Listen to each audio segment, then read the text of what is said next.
Қара сабынның емдік қасиетін бірі біліп, бірі білмей жатады.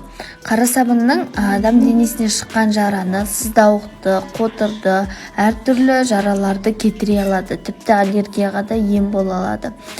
Бізден алатын көптеген адамдар шөпке аллергиям бар, соны баса ма, кетіре ме деп жатады.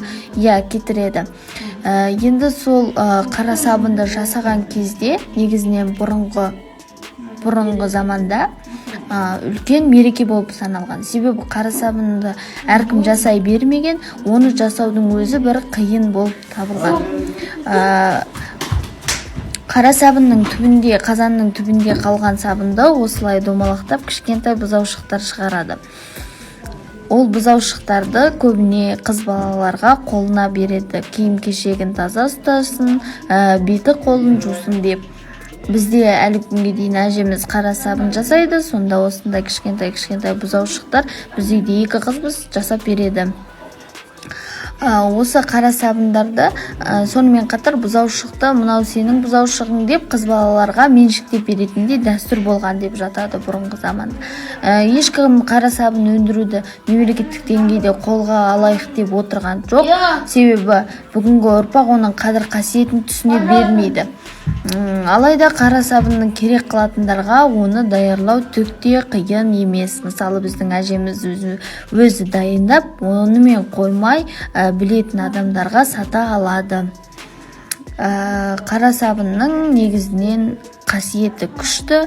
Бұны қолдансақ өзімізге пайдалырақ болады.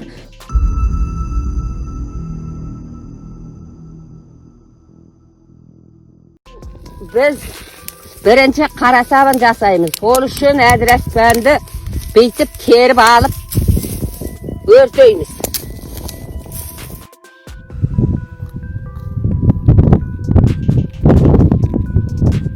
Мына секілді байланып түскен сақар әдемі болады. Мынаны енді апарып қайнатам әзір. Кешеге жағып кеткен мынаны орып міне.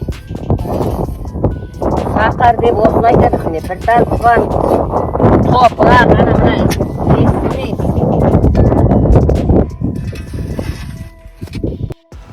Міне мына күлді қайнатып түнді кеше. Түнімен тұнып тұрып, енді міне қайта құйып жатырмын. Бұны қайтадан қайнатып сақар жасаймыз. Ол сақар болғаннан кейін қара сабын содан шығады. Майға. Міне мынау күлді қайнатып түнімен тұндырып қойып, қайтадан сүзіп, міне чай ұқсатып қайнатып жатырмыз. Мынау қайнап азайып суалып, сақар болады. Әлтеме сақар болғанда бір тартып көрсетеді. Сақар деген мына ұқсап қойылады. Мына ұқсап құрып отырып, құрамыз әзір құрғайды. Құрғаған кезін тағы көрсетем. Қайнатқан су бағанада міне сақарғып жәңе болды міне. Ағарып та болды міне. Қуырылып та болды міне. Міне. Енді осыны әлтеме майға саламыз әзір. Міне мына майды сақар бұлғайын деп майды қопарып салып жатыр. Осыған қазір мынаны ертіп болғанын қой сақар салам. Міне сақарды чынлап салып жатыр.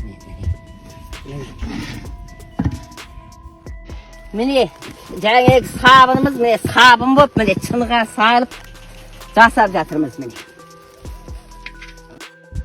Міне біздің бағана жасаған сабындарымыз қара сабын болып, осылай шыныға жасап алған шүперектермен түйіп қоямыз. Таңертең таңға жоқ бетін ашамыз. Бұл қара сабынның қазірге бетін ашуға болмайды.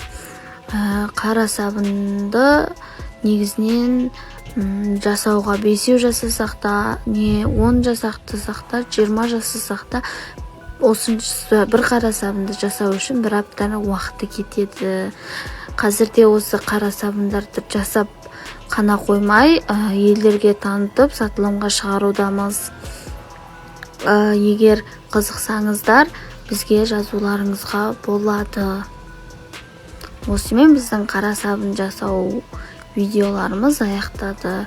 Егер таңертең көрсету керек болса, бетін ашып көрсетеміз.